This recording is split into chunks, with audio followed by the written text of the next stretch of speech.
લલિતાને એની શાળાની દિવાલ પર નાના નાના ઘાસ અને છોડ ઉગેલા દેખાય છે.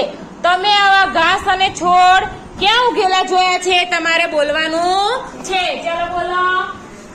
ધાબા ઉપર. પછી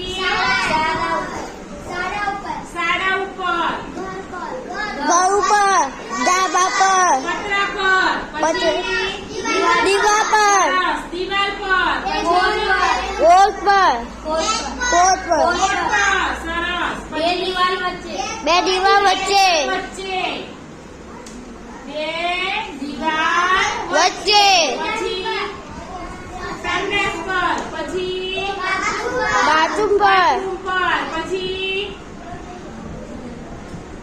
પછી ક્યાં જોયા છે બીજા? તબેલા ઉપર, તબેલા પર, પછી મંદિર પર, વંદી પર. આ બધા બીજ ક્યાંથી આવતા હશે? બોલો. આ બધા બીજ આપણે રોપ્યા નથી, એની જાતે ઉગે છે. તો ક્યાંથી આવતા હશે?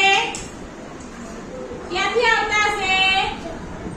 બીજનો ફેલાવો પક્ષી દ્વારા થાય, પાણી દ્વારા થાય અને હવા દ્વારા થાય. શાના દ્વારા થાય છે?